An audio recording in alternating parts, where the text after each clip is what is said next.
ข่าวบัคคัมแมนเชสเตอร์ประจำวันที่ 11 เมษายน โดยโค้ชฟุตบอลแมนเชสเตอร์เย็นนี้ขอเสนอไบรตันสนใจจริงจังแย่งเซนฟรีเนลสันนะ เอาได้ไงเมื่อทางไบรตันเสนอตัวเป็นสโมสรใหม่กับทางให้กับทางริสเนลสันปีกตัวสำรองของอาร์เซนอลที่กำลังจะหมดสัญญาหลังจบซีซั่นนี้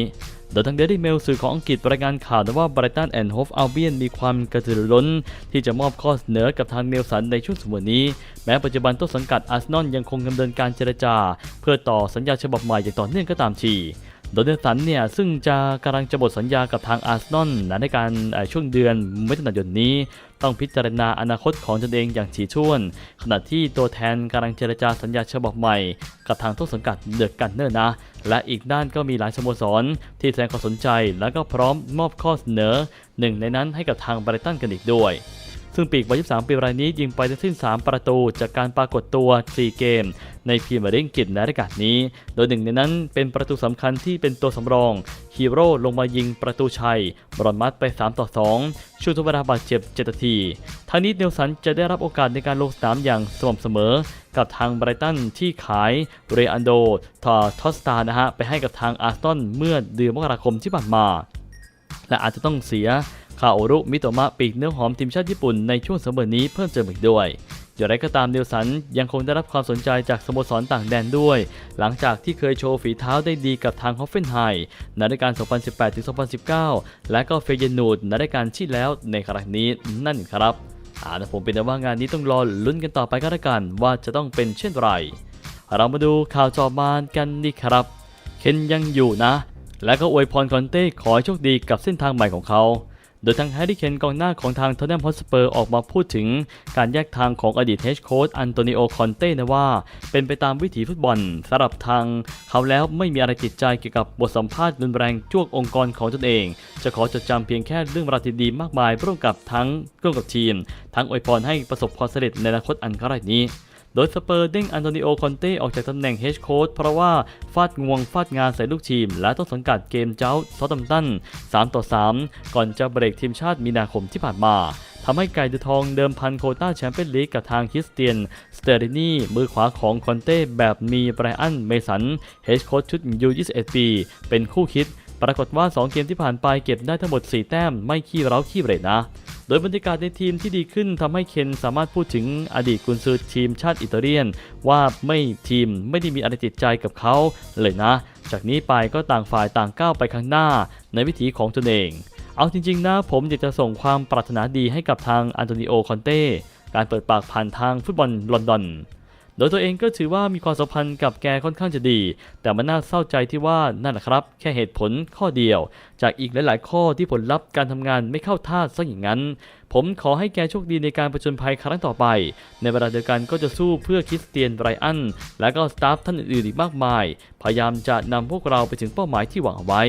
สำหรับประเด็นการแถลงข่าวอันดุเดือดของเกมของแกนั้นผมก็ไม่ขอออกความคิดเห็นในครั้งนี้หรอกนะซึ่งมันอาจจะเป็นอารมณ์ณช่วงเวลาดังกล่าวทั้งที่เราควรจะชนะในเกมแล้วแต่ก็มาเสีย2ประตูโดยวิธีการที่ทีมจะเล่นใครทุกคนนั้นล้วนผิดหวังแกเป็นคนที่นิสัยยอดเยี่ยมนะอารมณ์ร่วมสูงแสดงออกมาตลอดเวลาแกก็เป็นคนแบบนั้นมันคือความเป็นแกอยู่แล้วผ่านไป30แมตช์เดย์เนี่ยสเปอร์อยู่ที่5ของตารางคะแนนมีทั้งหมด53แต้มตามหลังพื้นที่แชมเปี้ยนลีกเพียงแค่3แต้มแต่แข่งมากกว่า1เกมเท่านั้นเป็นว่างานนี้ต้องรอดูกันต่อไปก็แล้วกันว่าจะเป็นเช่นไรเรามาดูข่าวจอมานกันดีครับอาร์เซนอลเล็งแข้งเป้าหมายแมนยูเสริมทัพโดยงานนี้ทางปืนใหญ่อาร์เซนอลจากฝูงฟุตบอลพรีเมียร์ลีกอังกฤษที่กำลังลุ้นแชมป์โดยมิเกลอาร์เตต้ากุนซือของทีมที่มีข่าวว่าจะปล่อยนักเตะถึง3รายตลาดซัมเมอร์นี้ก็เตรียมจะวางแผนเพื่อเสริมแกร่งให้กับทางทีมในฤดูกาลถัดไปโดยทางสกายเยอรมนีประกาศข่าวว่าอาร์เตต้าสนใจดึงไบรอันกาเวนสเบิร์กกองกลางดาวรุ่งวัย20 ปีที่โด่งดังกับแจ็คอัมสเตอร์ดัมในชุดโดยศึกยูฟ่าแชมเปี้ยนลีกซึ่งเข้ารอบลึกถึงรอบรองชนะเลิศก่อนจะแพ้สเปอร์โดยปัจจุบันเจ้าตัวค้าแข่งอยู่กับทางเสือใต้บาเยิร์นมิวนิกในศึกบุนเดสลีกาเยอรมันในครั้งนี้โดยสื่อดังกล่าวยังให้ความเห็นว่าการย้ายทีมมีโอกาสเกิดขึ้นสูงหากว่าอาร์เซนอลต้องการตัวกองกลางชดัดรายนี้จริงเนื่องจากตั้งแต่ย้ายซบเสือใต้เมื่อตลาดนับซัมเมอร์ที่ผ่านมา เจ้าตัวนั้นก็ได้สัมผัสผืนหญ้าเพียงแค่ 26 นัดทำได้ 1 ประตูกับอีก 1 แอสซิสต์เท่านั้นบวกกับอยู่ในช่วงวัยที่กำลังสดใหม่จึงอาจทำให้ต้องการโอกาสในการลงเล่นที่มากกว่านี้ประกอบกับแดนกลางของอาร์เซนอลในตอนนี้มีนักเตะที่เข้าเลยเลข 3 เป็นส่วนใหญ่แล้วหากไม่รวมกับทางมาร์ตินโอเดการ์ดและก็เอมิลสมิธโรทำให้อาร์เตต้าอาจจะเสริมนักเตะตำแหน่งกองกลางเพื่อจะแผนการทำทีมในอนาคตอันใกล้นี้ก็เป็นได้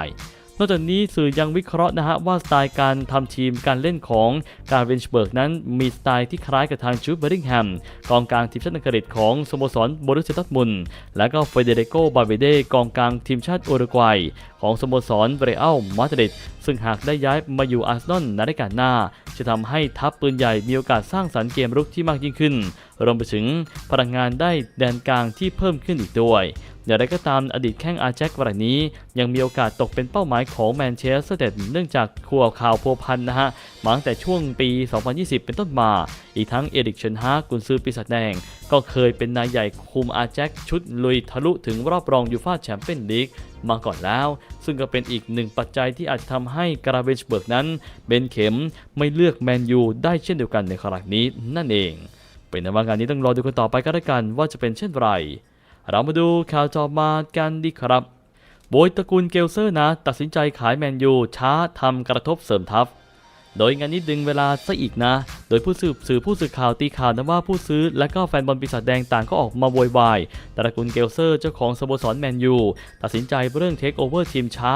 อาจจะส่งผลกระทบต่อการหานักเตะเสริมทัพในช่วงตลาดเปิดช่วงเดือนมิถุนายนนี้โดยทางเดลี่เมลสื่อชื่อดังของประเทศอังกฤษรายงานข่าวว่าความคืบหน้าของการเทคโอเวอร์ทีมปีศาจแดงแมนยูสโมสรยักษ์ใหญ่แห่งศึกฟุตบอลพรีเมียร์ลีกอังกฤษหลังมีการเจรจายื่นข้อเสนอกันไปเป็นรอบที่ 2 แล้วแต่ทางตระกูลเกลเซอร์เจ้าของสโมสรยักษ์ใหญ่ไม่มีท่าทีว่าจะรับข้อเสนอจากกลุ่มทุนรายใด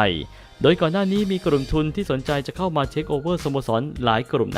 โดยที่มีผ่านข้อเสนอและก็เป็นตัวเต็งที่จะได้เป็นเจ้าของทีมคนใหม่มี 2 กลุ่มประกอบไปด้วยกลุ่มทุนจากกาตาร์ที่มีชิคจาซิมบินฮามัดอัญชานีเป็นผู้นำและก็เซอร์จิมแรดคลิฟมหาเศรษฐีชาวอังกฤษแต่ปรากฏว่าหลังคุยกันรอบ 2 แล้วก็ยังไม่มีความคืบหน้าใดๆเมื่อไม่ได้เกิดความชัดเจนจากตระกูลเกลเซอร์ที่จะตัดสินใจว่าจะตกลงให้กับทางกลุ่มทุนไหนมาดำเนินการกิจการต่อทำให้การซื้อขายสโมสรยังเป็นเรื่องที่คลุมเครือจนทำให้กลุ่มทุนที่ยื่นข้อเสนอก็เริ่มเซ็งโดยคาดการณ์กันว่าในสัปดาห์หน้าจะมีการยื่นข้อเสนอกันใหม่เป็นรอบที่ 3ซึ่งจากความล่าช้าในครั้งนี้มีการรายงานข่าวว่าเกิดกระแสความไม่พอใจของกลุ่มแฟนบอลแมนเชสเตอร์ยูไนเต็ดที่เดิมทีไม่พอใจตระกูลเกลเซอร์อยู่แล้วยิ่งเพิ่มมากยิ่งขึ้นเพราะมองว่าพวกเขาพยายามจะดึงเวลาเอาไว้เพื่อเรียกราคาให้สูงขึ้นหลังจากที่กลุ่มทุนต่างๆก็ยื่นข้อเสนอมาแล้วไม่ได้ราคาตามที่เขาต้องการซึ่งถ้าหากล่าช้าเกินไปอาจทำให้เกิดผลกระทบต่อการหานักเตะหน้าใหม่เข้ามาเสริมทัพซึ่งตลาดซื้อขายนักเตะจะเปิดในช่วงเดือนมิถุนายนที่จะถึงนี้ผมเป็นว่างานนี้ตระกูลเกลเซอร์อีกแล้วจอมถ่วงเวลานั่นเองเรามาดูข่าวจอบมากันดีครับสมอลลิงมั่นใจคุยสัญญาฉบับใหม่โปรมาฉลุยบุต่ออีกปีนะโดยทางเจมส์ฟีเทอร์โจนตัวแทนของประกันหลังคิสมอลลิงเดินทางมาถึงกรุงโรมประเทศอิตาลีเป็นที่เรียบร้อยคาดกันว่าเพื่อจะปิดจ็อบสัญญาฉบับใหม่ใต้สังกัดโรม่าสำหรับฤดูกาล 2023 ในครั้งนี้โดยการรายงานจากทางกาเซตาเดโรสปอร์ตบอกว่าอดีตประกันหลังแมนยูจะหมดสัญญาที่สตาดิโอโอเดปิโกในช่วงสิ้นมิถุนายน 2023 แบบทีมยังถือออปชั่นขยายเพิ่มเติมอีก1 ปีซึ่งเมื่อต้นมีนาคมที่ผ่านมาทางผอ.กีฬาเจโกปินโตนัดหารือกับตัวแทนของนักรับชาวเมืองผู้ดีว่าจะเห็นแข้งวัย33 ปีรายนี้ร่วมงานกันให้นานกว่านี้แต่ทางนักเตะเองก็ต้องช่วยสโมสรด้วยการลดค่าเหนื่อยลงมาด้วยในครั้งนี้โดยล่าสุดทางเชื่อได้เลยว่าข้อเสนอของทางโรม่าที่ยื่นไป 2 ปีจนสิ้นสุดมิถุนายนปี 2025 ค่าจ้างจากที่รับเดิมอยู่ที่ 3.5 ล้านยูโรต่อปีลงมาเล็กน้อยส่วนด้านท่าทีของนักเตะดูเทมาที่การเล่นกับทางจัตโรรัสซี่ต่อไปเพราะมีบทบาทสำคัญแถมครอบครัวปรับตัวได้แล้วผมมั่นใจมากเลยว่าตัวเขาเองจะเล่นให้กับทางโรม่าต่อไป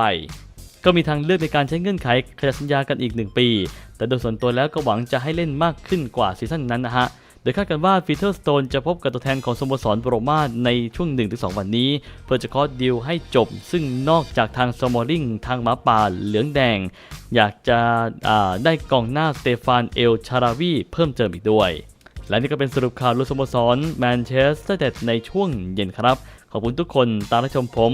กดไลค์กดแชร์และกด Subscribe ให้กับผมครับขอบคุณเป็นอย่างมากเลยครับ